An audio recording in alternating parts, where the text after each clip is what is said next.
Hey YouTube. So we're going to do a little video today on maintaining the lead acid batteries. I know there's a bunch of videos out there, so I'm just going to add to it and show kind of how I do mine as well.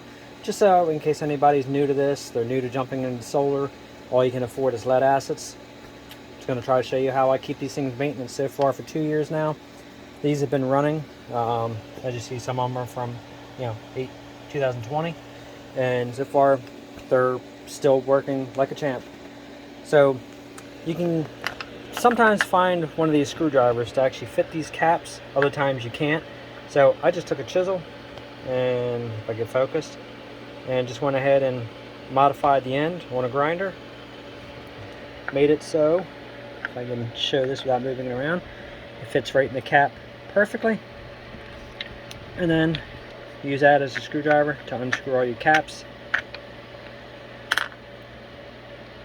Take them off just as easy. Now what you want to do is you want to look inside and see where your levels are. So as you see, these are charging. I'm getting ready to turn off the solar, but you can see the levels are down below that piece of plastic right there. So you want to keep the water levels up at least to, I'm not going to be able to show you too easy, but you have to just kind of work with me here. Where that little notch is right there, you want that water level up at least just touching that notch, if not just a hair over, because you never want to have your plates inside become exposed, because that will actually completely kill your battery. I did just go ahead and equalize these batteries, so now I'm going to go ahead and top them off after equalizing them. See if I can try to get this to focus a little nicer. So we're going to go ahead and put this cap back on, and then I'm going to go ahead and kill the power to the solar. And then we're going to go ahead and get started on maintaining all 16 of these batteries. So it's always a chore. I do it once a month just to make sure these batteries stay topped off. And like I said, it's always worked for me. Never had an issue. Now obviously, you're supposed to wear rubber gloves and everything working this. Yeah, I'm not very good at like all the details of perfect safety, but I'd be careful not to get anything from the bottom of those caps on my hands. And if I am touching them, I refrain from wiping my eye, wiping my face, wiping anything else. Just try to get a habit not to do it. But if you're worried, put rubber gloves on, just to make sure you're safe. So obviously when we power down the solar, I'm going to power it down from the PV system first, work my way right on down until the battery shuts off.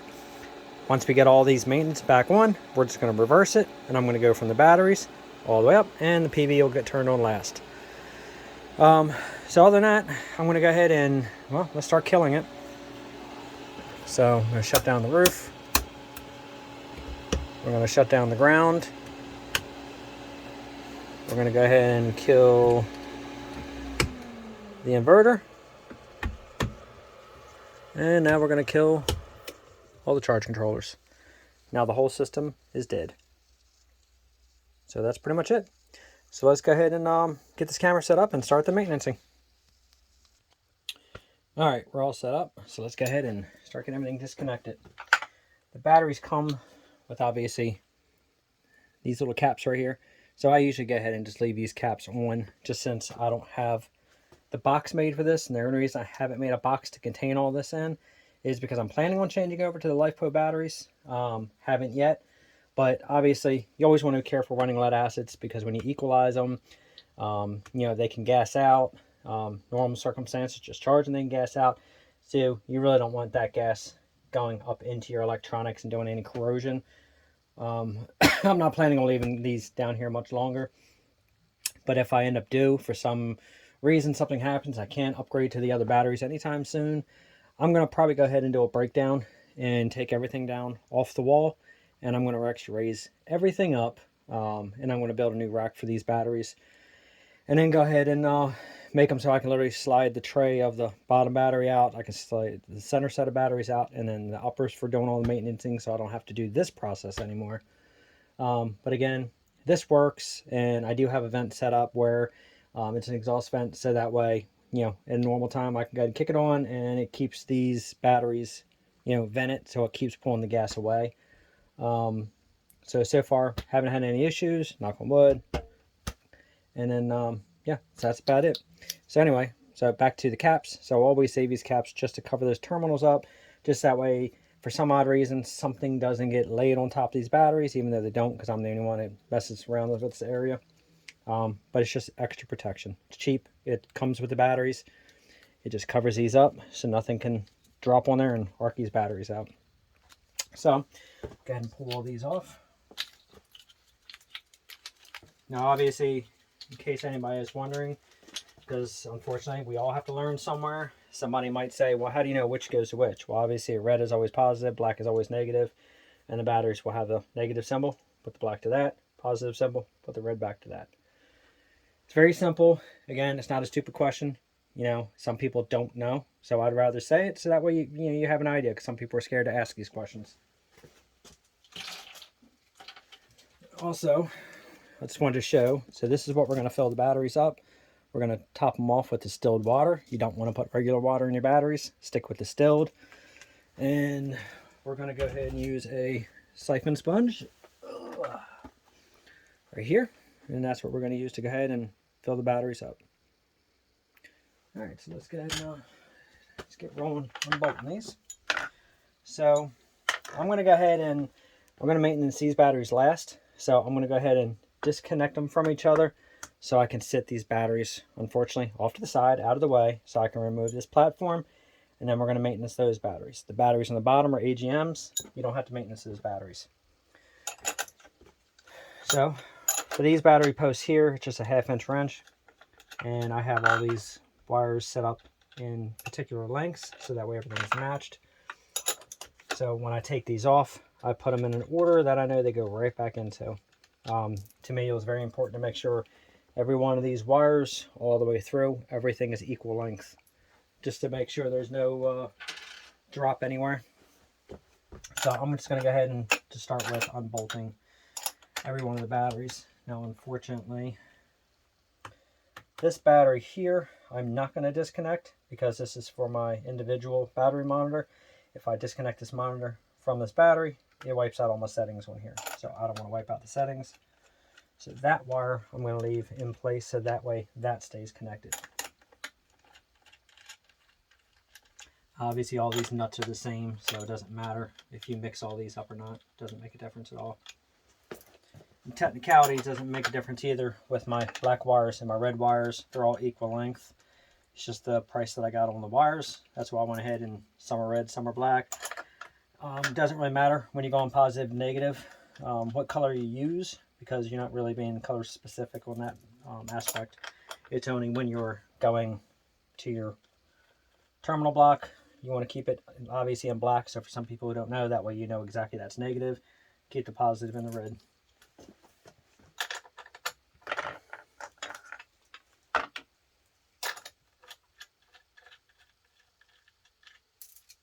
I could go ahead and do a fast forward on this whole system here and make this go a lot quicker so you're not watching me unbolt these, but there's enough videos out there with everybody speeding everything up. So this way you see real time, you see how much time it takes to maintenance your batteries and exactly how to do it, so there's no skipping steps and pausing and all that stuff. The only time I'm going to pause is when I actually I'm doing something to the point where it's like absolutely pointless. It's not teaching anything and you're not going to learn anything. I'll tell you why I'm pausing. Alright, so they're all disconnected. So I'm going to pull, this will be the first terminal, go to there, and this will be the second one. And route that up to about there. And that'll be enough to hold those in place. And I'm going to pop all these off. Now these are, I believe these are 2-gauge wires that I used for the battery terminals. It's the flexible, like welding wire. It actually works very well for this. And as you see, 2-gauge wire, easy flex welding cable, 600 volts.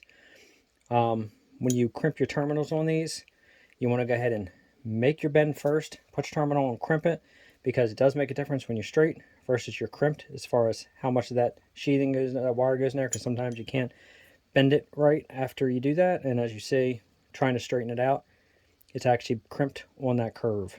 So if you're planning on putting these on a curve, have them set like that, put them inside your terminal block, smash down your terminals. These are just crimped on with one of the hammer style crimps. When I go to some more batteries, I'll actually show a video on how we do that. But yeah, so far this wire works very well. This thing stays, not a single wire gets hot on this system at all. From pulling the 3-ton AC unit, pulling our shop AC, pulling heat, you name it, we run it, and so far it's been absolutely fine. I don't have any heat out of any of these batteries. This wire here, okay, you can see it. This is for the Midnight Classic. This temperature just tests the heat in the battery to tell how hot it is, and it sends a signal up to the Classic so that way you can monitor your battery's temperatures. This is just stuck on. Usually, here we go. So usually I can just pop it right off, and then I'll just put this again up to the side, out of the way. Other than that, that's everything except for me moving the ground wires. That to there, that to there. So that's the back one. That's the front one. Now it's the fun part. Moving every single one of these batteries. Yes, they're not the lightest batteries in the world. They're not as heavy as those AGMs down there. They are some seriously heavy batteries. I think they're like 127 pounds a piece. So they're not the most fun to move. Yes, this isn't the most exciting part about solar, maintaining your batteries, but it's extremely important and very much needed. Because the last thing you want to do is invest all this money in your batteries and have your batteries go bad within a year because you're not maintaining them. It doesn't take long to screw up lead acids. Especially for the fact of you can only run 50% discharge on these batteries. You got to be careful how many times you cycle them below that 50% mark, because that can make a huge difference. I think, yeah, that's all I had. Already took the screws out. Alright, so there's the other set of batteries.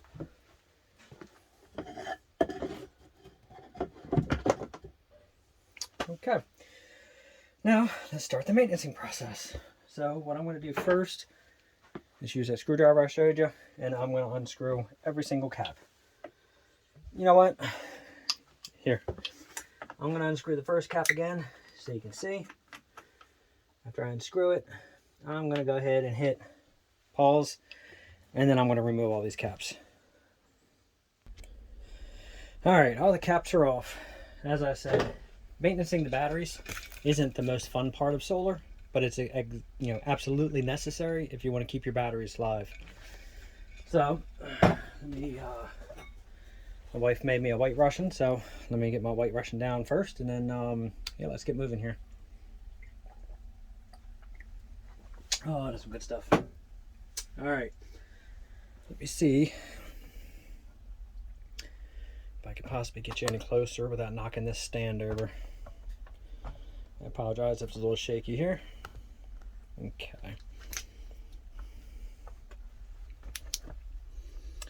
So you can see some of the levels. They're not at a critical level right now, but they're at the point where, yes, you want to make sure that these are filled up. Because as I said, last thing you want to do is those plates that you see down inside there, you don't want those exposed. Once you expose those plates, your battery's done. So you want to go ahead and make sure you fill those up to that level I showed you. So what I'm going to do is I'm going to start going through the process of filling these, and then I'll break the camera loose from the stand and then show the difference before and after. So I'm almost out of distilled water in my one container, so I do have my second container ready. It is handy to have yourself a little pen light. These help a lot for looking straight down inside. You can hold them in your mouth, makes things much easier. So if I don't talk much, it's because I'm holding a flashlight. Yeah, pretty much all these batteries are going to need some water. Now, what I did do when I was paused and I went ahead and popped these caps off, I forgot to mention, every so often I do like to rotate my batteries. So I took the batteries that were on the top. Now that's the batteries you see on the second level. AGMs, like I said, once again, these are maintenance free. Don't have to sweat these. But the lead acids, I like to rotate the batteries. So all the ones that were on the middle level are now on the top level, and vice versa. So let's go ahead and start filling these. So obviously it's not really a rocket science. Just tip it over, squeeze the ball valve, and go ahead and slowly let it open up, and it's filling up with the distilled water. Again, make sure you do not use tap water to fill your batteries. Alright, so it's going to take pretty much a whole siphon for every single one of these. So push it inside, give it a little squeeze, and watch your water level come up just to the bottom of those plastic tabs I showed you before. And that looks good. Excess, spit it on in there. And like I said, pretty much one per. So as you can see, you know, you have 6 per. It takes a while to maintenance your batteries, but if you want your system running good, running strong, you have to do this. I do have a chart that I actually have made up.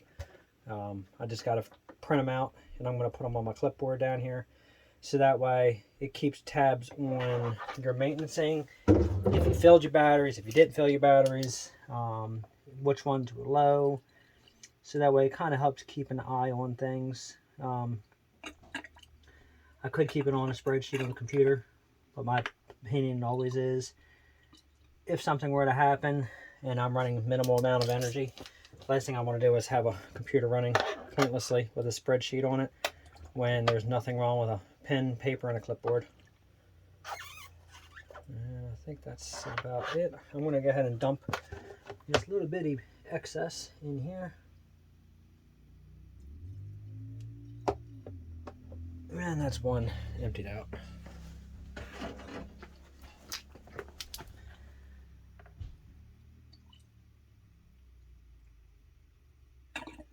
Alright, that looks good.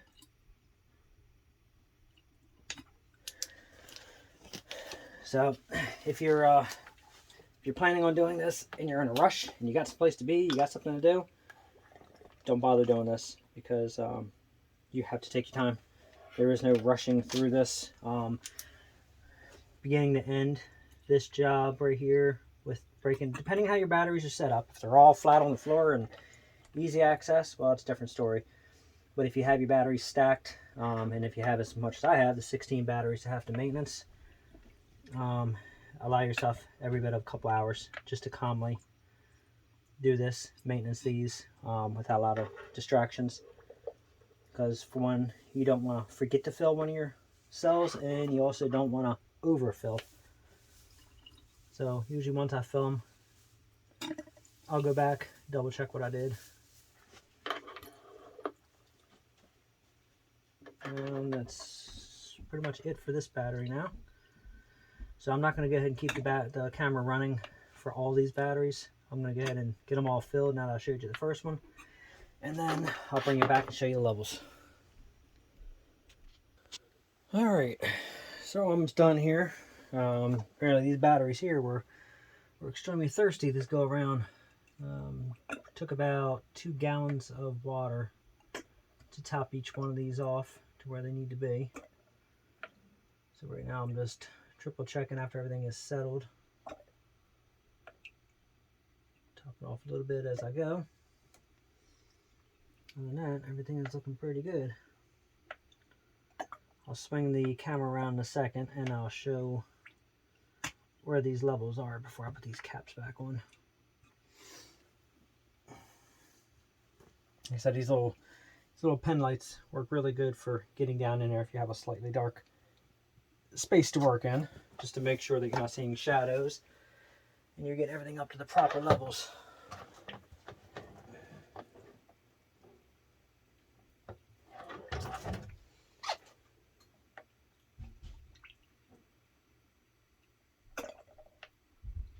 Then obviously once you've done everything, just go and take an old rag and wipe all the tops of these batteries off real easy. Get all the excess distilled water off. You shouldn't have any acid that came out because you have no reason to put this all the way down inside the battery. But if you did, just make sure you wipe all that off before you put it away, just so we don't have acid sitting on there.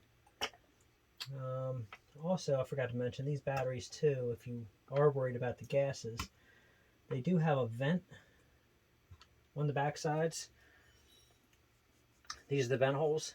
You can actually go ahead and put a hose on these, and you can actually tee all these together, and you can actually run these on a vent too, and have them all gassing out at a, you know, if you have a way to run them through the wall, let them gas out to the outside.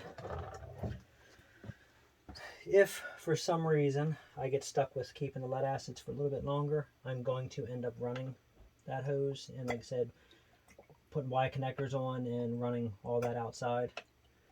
Honestly, there's really not a ton wrong with running lead acids if that's all you can swing. You know, a lot of people look at it as a status symbol of, you know, ooh, you're running lead acids, that's cheap. Well, not really, because honestly, lead acids do the job. They've done the job for years. The only plus is to all these new batteries is these, you know, lithium iron phosphates, these Gillis batteries and all. They're awesome. You know, they're great. If you have 1,500 hours to put out, you know, per 100 amp hour 48 volt, you know, battery bank, and the fact that you can run 100% of the charge, you know, down on those versus lead acids, AGMs, even some gels. I think gels you can maybe run 60% down. But it's just the fact of these newer batteries, you can run them 100%. So it's pretty, yeah, I'd say it's pretty badass. You know, it's pretty wild.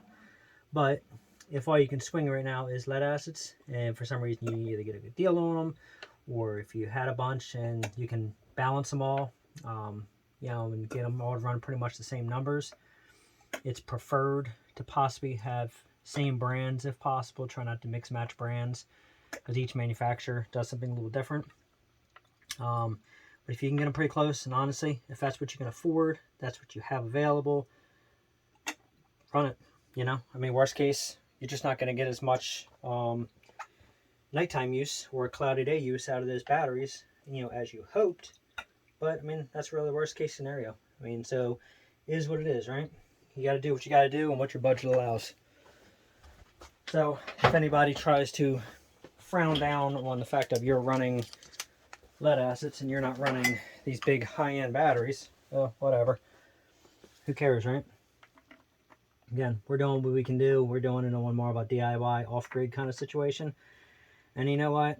I look at it, my situation of, you know, when a lot of preppers out there do the same thing. Shit hits the fan situation, you got to be able to get whatever you need to make things work and survive and keep your family safe. So if you're out there in a grid down, civil unrest, you know, crazy ass world situation, and you can't find these manufacturers with these, you know, nice high-end batteries, but you can find plenty of battery companies. I'm not going to mention all the battery companies' names. That's for you to go find out. But you can find all these batteries. As long as you find yourself some deep cycle batteries, hell, you got power. So, you know, we got to do what we got to do. You know, it's not always a perfect world, and we can't always get the perfect high-end equipment. So don't let anybody, you know, frown down when you say you're going to start a system and you're running lead acids. You know, there's not a damn thing wrong with them, just except for the fact that they're old school. I mean, that's all there is to it. But they work. They get the job done. You know what? I can run, by the time the sun goes down in the evening, I can run the entire night on all these batteries. I can run through an entire cloudy day the next day on these batteries. Worst case, I have to fire the generator up for 2 hours that evening to put a charge on the batteries, just to make sure I get it through the next night, no problem. But again, when I set the settings on here, I actually turn this to the open lead acid settings on my inverter. It kicks these things up. It doesn't stop on the absorb charge anymore. So that way it actually goes a little past. It gets my batteries up past 14 volts, which I know now they're getting a nice, slow, deeper charge. Because obviously lead acids, deep cycle batteries, aren't too fond of fast charge. You need slow absorption in these batteries to make these things last. So fast charge will get you charged, but it's not a deep enough charge to last you hours upon hours, depending on how much you're running. We run quite a bit off these batteries. Like I said, I'm running a furnace for all of our radiator heats, our hot water, showers with everybody. We limit our showers if we can to the daytime, but if we have to get the showers at nighttime, it doesn't drop hardly anything, and that's running a 240 volt well pump off these batteries. That's 150 foot in the ground. That barely touches the batteries actually when this thing fires up. The inverter does a beautiful job running everything, but we run the kids will watch TV, so we have, usually at nighttime, we always usually have at least 3 TVs running at one time. The kids' room, they have a 40-inch TV. We watch, in our movie room, our area, we have a 70-inch TV. It's a flat screen. We run the Roku box. We have cell phones plugged up. We have computers still plugged into the wall. We have laptops charging. We have a 25-year-old freezer down here, an old Frigidaire. I think it's like a 17 cubic foot freezer that runs morning, noon, and night on solar, from running on the solar panels during the day, and they run on the batteries at night. We run our upright freezer upstairs on this as well, and that's running the refrigerator and the freezer with an ice maker, water maker, everything on it. Receptacles in the house, I have the motion lights plugged into the wall, so when people walk past it, it activates it. It lights up the hallways. Again, running off of this. I have a few motion lights that run off rechargeable batteries, which is another thing. I have a rechargeable battery station over here for all AAAs, AA's, 9 volts, C's, D's. So anything that's not plugged into the outlets is running on rechargeable, and the battery bank is running off this system, again, through the night. 4 cell phones usually charged through the night. Oh wow. We run the stove upstairs. It's a propane stove, but obviously it's got the controls on it, for the timer and for the clock and all that stuff. That's all running off solar. Let's see what else. I have a mini fridge out in my shop running on the solar. So that's a big upright older freezer. That's a compressorless mini fridge with a freezer that's in their shop. And that's our standard refrigerator in the kitchen. Runs off all night. It's not set up on timers. It's not made to turn on for 4 hours, turn off for 4 hours. That's running 24/7 solar. Let's see, what else? Yeah, pretty much we run everything actually quite normal in this house for the most part. Obviously, it's always a chore for us to remind kids and everybody to, when you turn a light off, inside or outside. Turn it on, turn it off on your way out. That's a never-ending battle. I don't think that's ever going to be a battle that's ever going to change in anybody's household for the most part. But I try to explain to them, that I'm saying it for a reason. So at the time we ever lose power completely, well, that's when I say, I told you so. It's not my rules, it's the battery's rules. The batteries can only go so long. You waste energy on something, on a light that's running in a room you're not in, well, you did it to yourself. So it's kind of like the lesson learned kind of deal. But yeah, we run everything off of these so far. And then this is only these are 105 amp hours each. So if you really want to bring it down, these are 200 amp hours each. We're running 600, 10, 20, 30, 40, 680, 680 amp hours worth of batteries. Is running the majority of our house. My wife, she does baking. So she does, a lot of YouTube videos as far as her baking channel. Diana Lee's Custom Creations. She does a lot of stuff, and that's running mixers. She runs the lights for the cameras. She runs the big lights to show what she's doing when she's doing her baking. She runs quite a bit in the evening. Now, granted, our kitchen lights, some of those lights are 4 bulb lights. I do have LEDs in them. They're only 5 watt LEDs per. So it definitely helps if you can change all your lighting fixtures over to 5 to 7 watt LEDs rather than running true 60 watt standard bulbs. That will make a huge difference. But so far, she runs that stuff usually in the evening. The sun is down. She's doing all that. are 4 bulb units. Like I said, yes, they're running LEDs, but sometimes I will unscrew 2 of the bulbs, so it's only running 2. So that's only 10 watts running in the kitchen lights. Lights everything up just fine. We don't live in the dark. We don't we save. We try to limit the power use we do for the most part, but by no means do we live on budgets where there's like no showers, there's no using the microwave. Because yes, even the microwave, it's a 1,000 watt or 1,100 watt microwave. It's one of the newer ones. It's a microwave that fits under the cabinets. I think it's a Whirlpool. It's energy efficient. Same thing. We run all that. So if you do it right and you watch what you're burning, and you just aren't careless with your electricity use, you have no issues running off lead acids. Usually when I monitor my batteries, good sunny days, even mildly cloudy days, as long as I know my battery's got over 14 volts worth of power, usually by the time the sun drops, we drop to about 1310, give or take about an hour after the sun is down and we're in the dark. They usually get to about 1290. By the time we're all going to bed, I think the batteries are still around 1265, somewhere in that nature. By the morning, before the sun comes up, the batteries are around 1213. So honestly, we're at like 55% capacity by the morning, and that's running everything normal. I even charge walkie-talkies. We charge the Boafangs. I could just literally keep going on how much we run. So, like I said, it's not complete total rocket science. It's just common sense when it comes to this stuff. So it's not really that hard.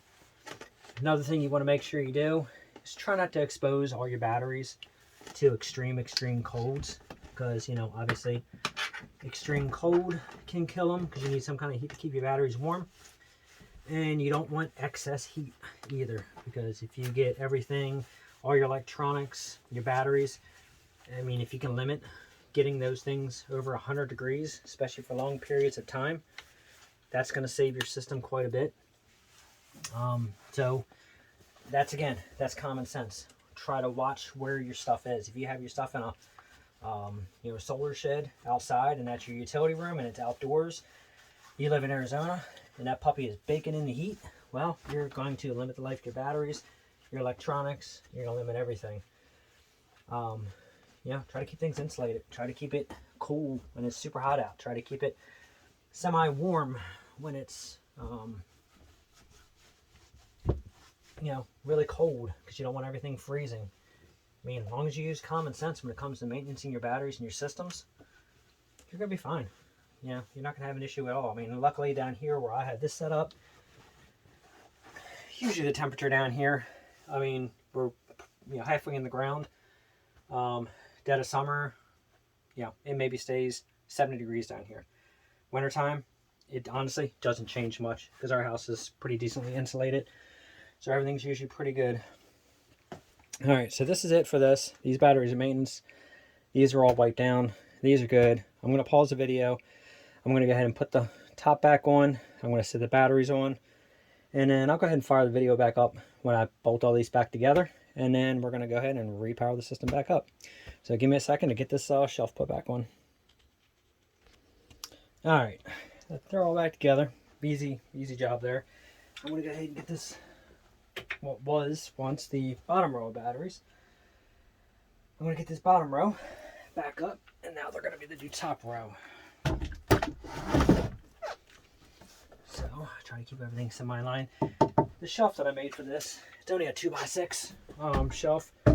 It holds and carries this weight just fine. I don't get any sagging. I don't get any issues out of this. So just in case anybody's wondering what I made this little temporary shelf off of, it's just sorry, not 2x6. These are 2x8s.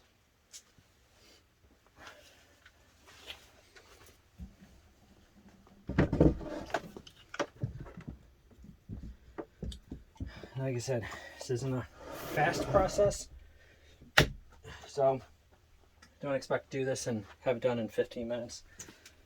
That's not going to happen.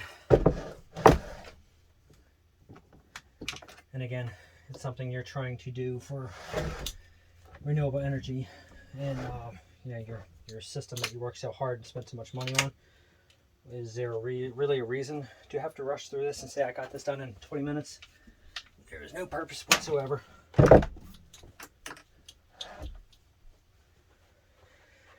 Alright. You know, sometimes you feel like you're in really decent shape, and so you start moving 60+ pound batteries around, and it's like, good lord, this is kind of ridiculous. You should be out of breath lifting all these batteries in there. You got to hand it to those guys at the battery companies when they get shipment of these batteries. If they have to hand stock these on the shelves, you know what? You're earning your money. We actually have a pretty decent guy out our way in here in Pennsylvania at the Batteries Plus. The kid's name is Steve. Decent guy, very helpful, and he's the one I got all these batteries from. So, you know, you can find good deals. Like I said, decent place, decent guy. Good price on the batteries. I think we have, unfortunately, batteries is where your system is going to make it or break it. Batteries were about 120 some dollars a piece at one time. I think now without a core, they're 169 a piece without a core. If you have a core, I think they're 145. Not really too bad. When you buy at least 4 of them or so at a time, sometimes they can give you a deal. All different Batteries Plus, they will give you, different owners will give you different prices. I got a pretty decent price on these. Last time I bought these, which unfortunately was about a year ago, because they were from 2021, a little over 500 for 4 batteries. Not that bad of a price at all. Unfortunately, if I end up getting 4 more, I'm going to be paying just a little bit more now. But, you know, this is kind of to be expected with this wonderful inflation that we're dealing with. It's not going to get much better either. So if you're going to build yourself a solar system, I have to say, don't jump into everybody's, you know, scare things of buy, you know. Yeah, but you know what? If you don't get into some kind of energy source that doesn't require filling up a generator with gasoline, you may want to start jumping into something. Whether it be wind turbine, which is what we're going to end up doing also in the future once I get things finally close to being where I want them. Wind turbine is a good way to go. If you have a stream, a lot of pressure, get yourself a hydro system. Do something. If you have the money to invest, jump into a solar system. Again, don't let it intimidate you. Yes, it's a lot of wiring. Yes, it's a lot of work. Yes, it's a lot of math. But when you finally get it done and you watch and you see how the process goes, it's not as bad as you think it is. This is my first solar system. So far, I can't be any happier with it. The only mistakes I made in my solar system when I started was I went ahead and went the cheaper route to save a little bit of money. So I went with like 200 watt panels. I went with a cheaper charge controller. I went with a smaller inverter. That was the downfall. Because once you start running a little bit, you start realizing, ooh, I can run a little bit more. Ooh, I can run a little bit more. Well, guess what? That money that you thought you were saving, and you just invest it in all that smaller shit. Now you're reinvesting in more and bigger, and now you're stuck with all that smaller stuff you just bought. So now you got to turn around and try and sell it. Well, you can sell it. There is people out there who buy it. They want to get started too, and maybe they have smaller expectations, so no big deal. They like the smaller system. If you're planning on running your house, you have kids, you want to run things fairly normal, don't go cheap to start. Buy what you can buy within your means. But if you say to yourself, you know what, I'll just go with this for now, and then I'm going to upgrade in the future, don't do it. Just upgrade. Just be done with it. My system here, I started with, let me kick this up a little bit here. My system, I started with a 4,000 watt pure sine inverter. Everything was running good, but once you start putting AC units on it, once you start running a dryer on it, once you start running any kind of heaters on it, it hits its limit very fast. Sets the alarm, boom, shuts down. I went with a 6,000 watt. Again, trying to save a little bit of money, went with a 6,000. 6,000 ran good, I'm not going to argue, but I still had the same issues. It would hit its limit quite a bit, and it wasn't doing its job the way I wanted it because of my expectations. I finally jumped up from the 6 to raised to a 12. Yes, it was $2,700 to buy this unit, but you know what? It so far has powered everything in this house without a hitch. Obviously, you can get bigger, you can get better, you can do a lot of things, but you know what? $27.99, free shipping. This thing is run beautifully. Cannot complain out of this inverter.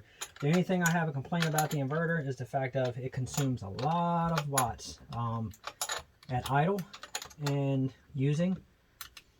But, I mean, again, is what it is. It consumes a lot. Well, you know what? Then unfortunately, I'm going to have to make up for what it's consuming by upgrading more batteries or downgrading something that we're running to help with the offset of what that thing pulls. Panels, I started off with 200-watt panels. Got them from Amazon. Wasn't a bad price. It was like $200 a panel. Well, then I found out, well, shit, for $200 a panel, I can get 320, 350, 360-watt panels for the same price. So what's the point of going with 200s? Not a lot of benefit. So again, don't think you're saving money by going cheap to start. It's going to cost you in the long run. If you can, build it small. 1 month, buy your inverter. 1 month, buy yourself, if you're going with a 48-volt system, buy yourself 4 batteries. 100 amp hours, 105 when you put them all together. That kind of gets you started. Save a little bit of money. Do what we did. Go with the good charge controller. Something that's actually worthwhile. Something that actually does its job. Not some of the knockoffs, the Chinese versions. Yes, some Chinese stuff is good. I mean, I can't argue with a lot of stuff they make. Charge controllers and stuff, stick with Midnight. Midnight or better, anywhere in this neighborhood. They work great. Combiner box, same thing. Don't cheap out on fuses. Don't cheap out on wire. Don't cheap out on breakers. Get stuff that's decent. Stuff that's going to last. Stuff that's not going to give you a fire hazard. Stuff that's not going to, cause issues. Just take your time. I built this whole system over time. I didn't build this thing, in one weekend. I didn't take one paycheck and say, you know what, I'm just dumping a boatload of money and building a whole system. It doesn't work that way. Yeah, some people are gifted. Some people have a hell of a paying job. They have an endless bank account. They have that golden ATM card that they can just order. Yeah, well, guess what? We're all not like that. We can't do that. So we got to get what we can get when we can get it. If it comes down to find out people are got some batteries, got some stuff, and they're recycling it, shit, get it. Work with it. I have 12 panels that a customer was tossing in the garbage. The company I'm with, they didn't want anything to do with the batteries. With the solar panels. They, as far as they were concerned, they were going to go to a dump. So of course, once I find out anybody's upgrading their units and they have all these old panels, old whatever, I'll ask for it. They're just going to toss them anyway. So I'll save them the headache and I'll grab them up.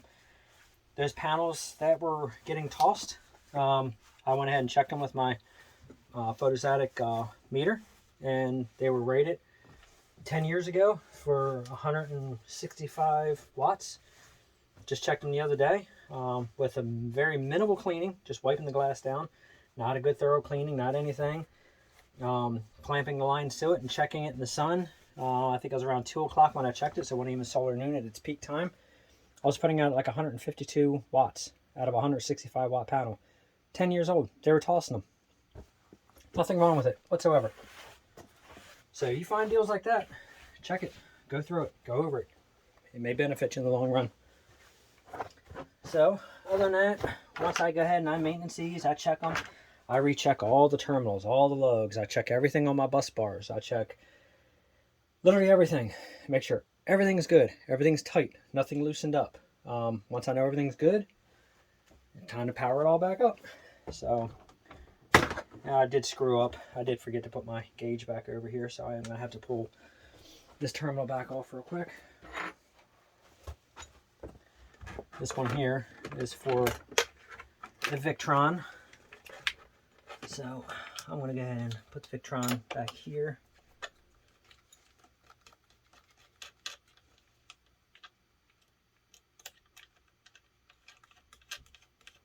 So sometimes you got redundant sources of monitoring your batteries. Yeah, just make sure you got everything back on where it's supposed to be. We're all human. We can forget some things. So I did say in one of my last videos, I do have redundant. I have my, let's see if I got the camera up here. Up here, I do have my Victron that actually monitors my 48 volt system as a whole. Besides the inverter monitors it, besides the charging controllers monitor it. I did also get one of these off of Amazon. This is a Ansel. This is an individual battery monitor. It's a 12 volt monitor. I have it connected to just one of the batteries. In the middle of my set, this actually monitors what these batteries are getting depleted to. This is how I help monitor individually if I'm staying within my means on my charts. Again, I follow the charts like a Bible. Watch these numbers. You watch these numbers, you'll know that your batteries, you'll keep them nice and you'll healthy, and you won't discharge them too much to the point where you're going to reduce that life to half. If you watch these batteries correctly, you can get easy 5 years out of these batteries without an issue. But you have to maintenance your batteries.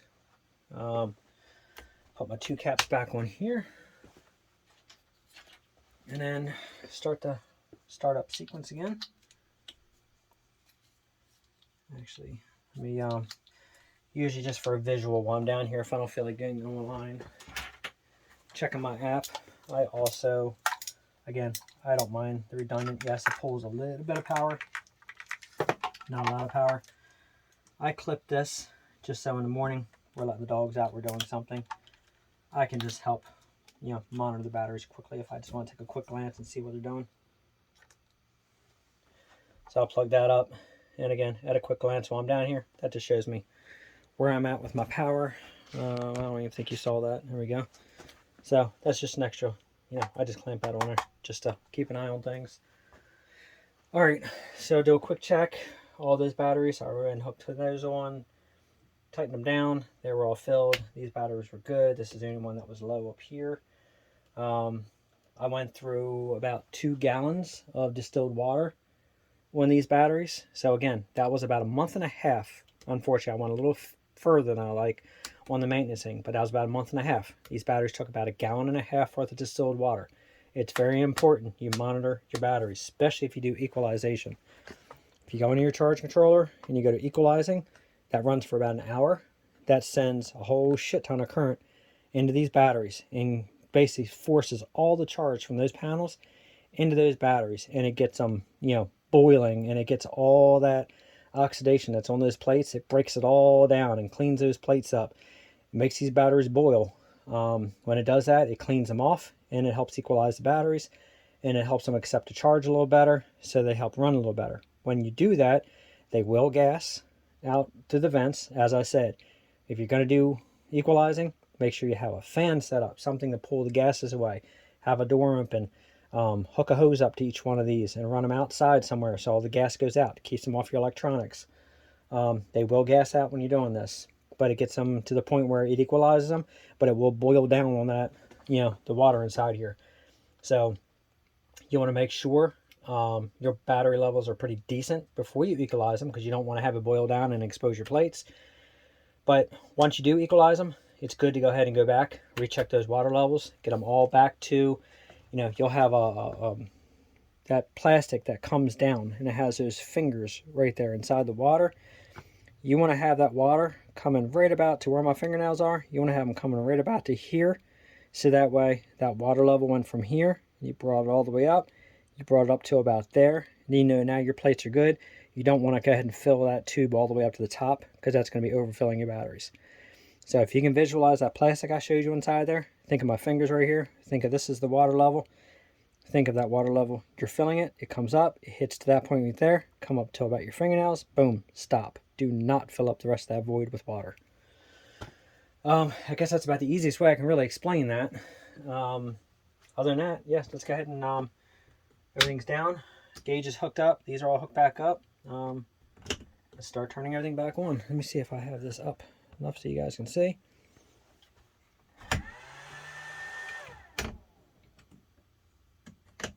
I didn't flip the breakers, so both breakers are good. Inverter's powering up.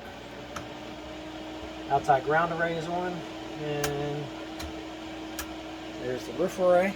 I will bring you over here so you can see.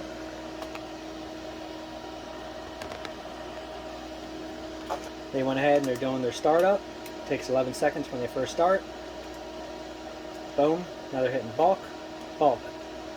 So we're getting a little bit of cloud out there. It's not really a ton of cloud.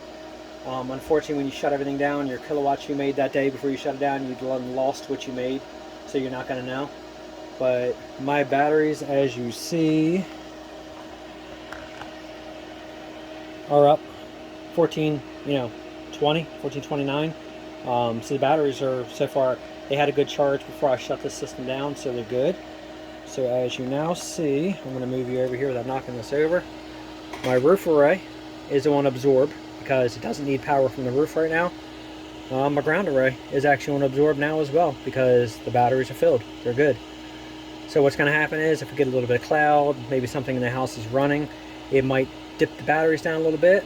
This will kick back on the bulk. It'll take up for whatever the house is running, and it won't ever touch these batteries during the daytime. I usually never have, when we have a good sunny day, the system, when it's running and the house is running the way I said, the way all the stuff we have going, it never touches these batteries. We run on pure solar. We have energy to actually burn off the solar system, and that's off of just running 24 panels. I'm getting ready to add the other 12 that I got for free. That's going to be for the morning sun. I'm going to do a video where I'm going to break all those roof panels loose. I'm going to redirect all those. I'm going to have 4 of them laying one way for midday sun, and I'm going to have the other 8 sitting almost up, catching all the evening south sun at 6 o'clock. So as that sun's setting, I'm trying to pull in every last piece of energy I can as that sun's going down. I guess I forgot to mention, we also run a light for my daughter's hamster. That stays on all night for the hamster. We shut off during the day since we're nocturnal. And again, that's another piece of energy that's burning, and it doesn't touch these batteries. So these are actually running quite well. I'm going to go ahead and probably slap 4 more of these batteries in here within another week or 2. And that's going to give me another, 105 amp hours to add on to this. And I think at that point, we're good. Here is the charging station I told you we set up. I usually run a little fan right here, so when I'm equalizing the batteries, I'll turn that down. It'll help put a little cool air on these batteries. It also pushes the cool air up into the bottom of the inverter. It's cheap, it's small. I have this set up on a timer. I have all this set up on timer. This only runs in intervals of 3 or 4 hours through the day, 3 or 4 hours in the evening, usually nighttime. I just shut this off. I'll have this though running like 2 hours at a time every so often through the night. But this is how I run a lot of my motion lights. I run them all off the rechargeable batteries. Everything runs off the system. So hopefully this little video helped anybody who's getting into the solar to kind of give an understanding of what you should and shouldn't do. Another thing, as I said before, don't cheap out on your combiner boxes and your breakers either. Again, from your breakers to your fuses, to your breakers here, to your cutoffs. The fuses I have individually in the panels, that's going to make or break the difference of a safe system versus a system that's a fire hazard and catch your house on fire, which you do not want. Your family, your house, your belongings. Spend the extra money, get the extra breakers, set it up, check everything for heat, make sure nothing's getting hot, check the colors of all your terminals, see if any of these are turning color. If they are, they're getting red hot. Check everything. Literally, once you build your solar system, this is a daily maintenance. You literally need to check everything to make sure everything is running like it should. Do you have to? No. But it's a good practice to do it. You don't want to say, hey, I'm going to bolt this solar system in, leave it, come back in a year, and I'll check it again. Maintenance your system. Just make sure you're good. That's kind of why they pay people with the power companies to literally run tabs and checks on the utility companies, system all the time, because you got to maintenance it. So same thing with your solar system. You are your